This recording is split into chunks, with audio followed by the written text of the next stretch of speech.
Real Madrid dan Bayern Munchen lolos ke 16 besar. Rashford kartu merah, MU kalah dari Copenhagen. Arsenal yang sempurna kalah bungkam Sevilla.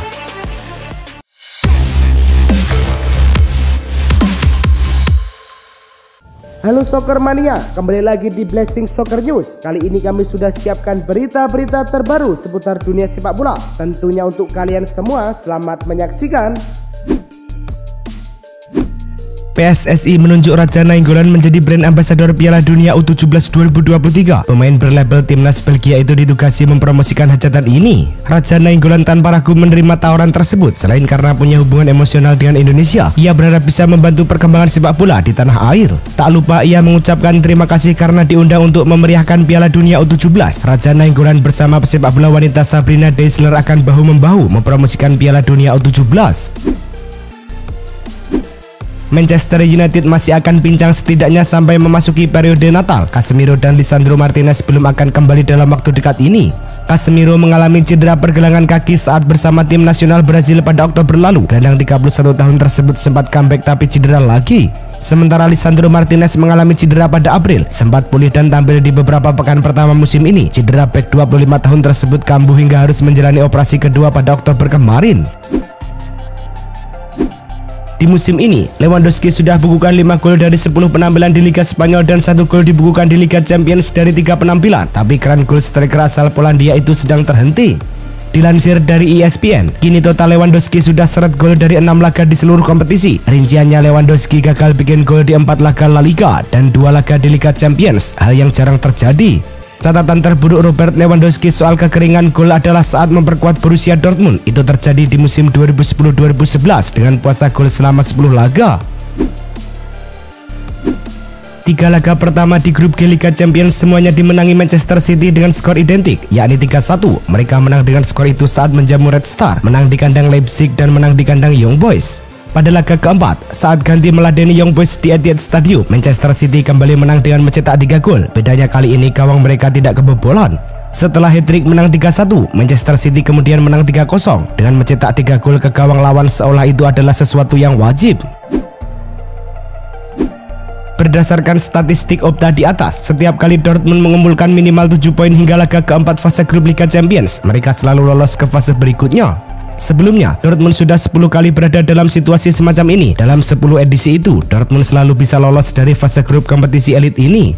Sekarang, Dortmund berada di puncak klasemen sementara. Jika berkaca pada statistik yang sudah dibahas, ini adalah tanda-tanda kelolosan Dortmund ke babak berikutnya. Al-Ittihad baru memecat Nuno Espirito Santo dari kursi pelatih. Menurut laporan Relevo, pemecatan Nuno Espirito Santo kabarnya dipicu dengan keributan dengan Karim Benzema. Al-Ittihad akan segera bergerak mencari pelatih baru. Zinedine Zidane gosipnya masuk dalam daftar buruan. Zinedine Zidane masih menganggur. Zidane pun punya kedekatan dengan Benzema dan Kante yang merupakan sesama warga Prancis. Akhirnya Zidane Alain Migliaccio angkat bicara. Menurutnya belum ada tawaran resmi yang masuk. Edmond Tapsoba harus mengalami cedera pada tangannya kala Die Warschau bersua dengan Sandhausen di ajang DFB Pokal. Ia harus menjalani operasi dan tengah dalam pemulihan cedera. Sang pemain berpotensi absen dalam 2 laga yakni melawan Karabakh di Europa League tengah pekan nanti dan Union Berlin akhir pekan mendatang. Cat German Football News memastikan dirinya baru bisa tampil kembali melawan Werder Bremen pasca jeda internasional November mendatang. Meski sukses mengakhiri rentetan hasil buruk, kemenangan atas PSG ternyata belum mampu mengubah persentase kemenangan AC Milan di tahun 2023 ini yang berjalan buruk. Sebelum melawan PSG, dari 45 pertandingan yang telah dimainkan, I Rossoneri hanya mampu meraih 19 kemenangan, 12 seri, dan mengalami 14 kekalahan. Dengan persentase kemenangan hanya mencapai 42% sejak awal tahun, statistik itu menjadi peringatan bagi AC Milan untuk segera melakukan perubahan di sejumlah sektor terutama lini belakang dan depan. Manchester City baru-baru ini dikabarkan akan segera melepas Kevin De Bruyne. Bahkan, The Citizen sudah siap untuk melepasnya dengan harga murah kepada tim Arab Saudi. Manchester City hanya mematok harga 60 juta pound sterling atau sekitar 1,16 triliun rupiah bagi klub yang ingin merekrut De Bruyne. Harga segitu tentu sangat murah bagi gelandang kelas dunia sepertinya. Terlebih lagi, kontrak De Bruyne akan segera habis pada musim panas tahun 2025. City akan melepasnya sesegera mungkin pada bursa transfer musim panas tahun 2024. Lionel Messi bergabung sebagai salah satu pemilik baru KRU Esport milik Sergio Aguero yang telah berkompetisi di berbagai game esport populer seperti Rocket League, FIFA, League of Legends, dan Valorant. Tak lama setelah ketertarikan Messi dengan KRU terkonfirmasi, De Gea mengajak Ronaldo berinvestasi di Rebels Gaming yang dimiliki mantan kiper MU itu. Para penggemar kini memastikan respon Ronaldo terhadap undangan De Gea yang selanjutnya dapat membentuk hubungan antara sepak bola dan esport di masa depan. Barcelona di luar dugaan menelan kekalahan ketika menantang Shakhtar Donetsk pada matchday keempat grup H Liga Champions.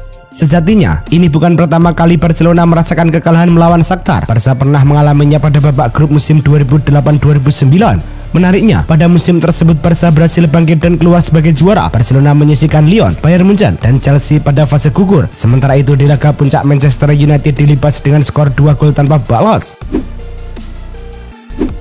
Virgil van Dijk sedang menikmati performa luar biasa setelah periode di mana ada tanda tanya besar apakah level permainannya telah menurun. Berdasarkan data Wuskuret, Van Dijk sekali lagi dinobatkan sebagai satu-satunya bek di liga yang belum pernah dilewati pada musim 2023-2024. Statistik tersebut menunjukkan bahwa pemain berusia 32 tahun ini adalah satu-satunya bek tengah di Premier League yang masih berada di posisi 0 dalam kategori tersebut setelah menjadi starter setidaknya dalam 5 pertandingan.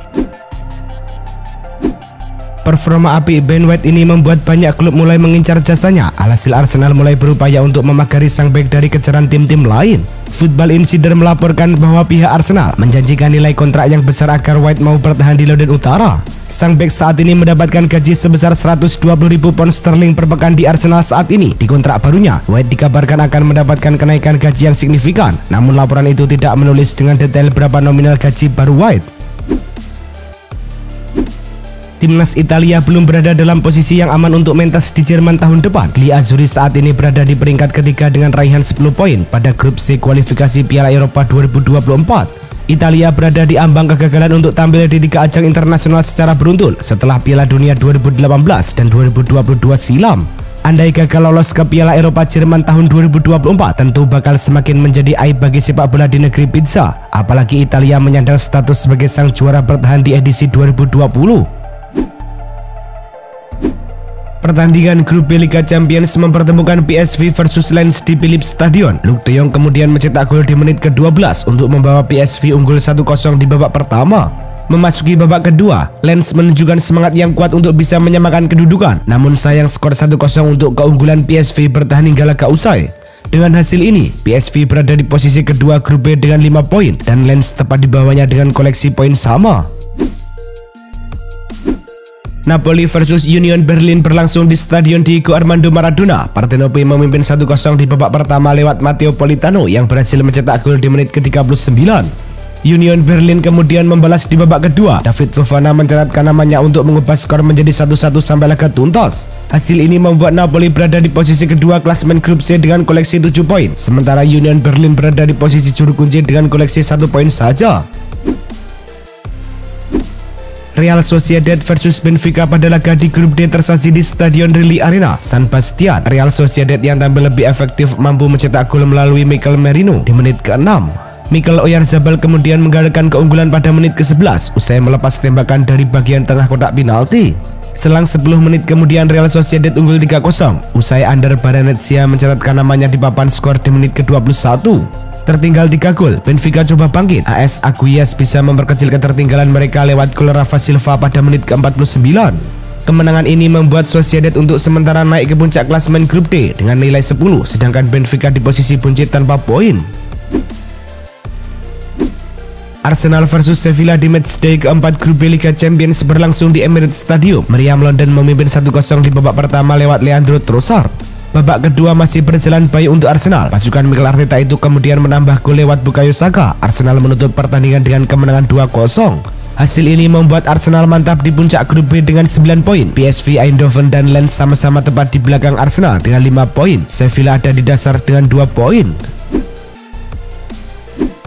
Laga Real Madrid versus Braga di matchday 4 grup C Liga Champions digelar di Santiago Bernabeu. Brahim Diaz mencetak gol untuk membawa Madrid unggul 1-0 di babak pertama. Madrid mengadakan keunggulan pada menit ke-56 usai Vinicius menaklukkan Mateus dengan sepakan mendatar. 3 menit berselang, Madrid mencetak gol ketiganya di pertandingan ini. Kali ini giliran Rodrigo yang mencatatkan namanya di papan skor. Pasukan Carlo Ancelotti itu makin mantap di puncak klasemen grup C dengan 12 poin dari 4 pertandingan. Braga di urutan ketiga dengan 3 poin.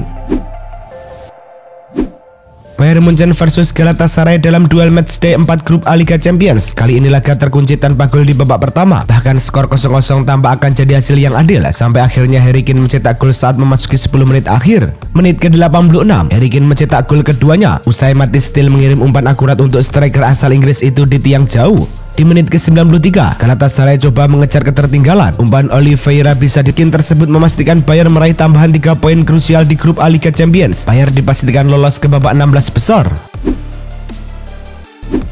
Pertandingan Salzburg versus Inter Milan pada matchday 4 grup D Liga Champions tersaji di Red Bull Arena, sempat bermain imbang tanpa gol pada babak pertama. Bahkan Inter Milan harus menggosok voucher penalti pada menit ke-83. Lautaro Martinez tak menyiapkan kesempatan untuk menceploskan bola ke gawang Salzburg. Hasil ini memastikan Inter lolos ke fase grup Liga Champions. Tercatat Nerazzurri mengoleksi 10 poin, sama seperti Real Sociedad. FC Copenhagen versus Manchester United pada pekan keempat grup A Liga Champions. MU memulai laga dengan cemerlang. Baru di menit ketiga Manchester United sudah bisa unggul berkat gol Rasmus Højlund.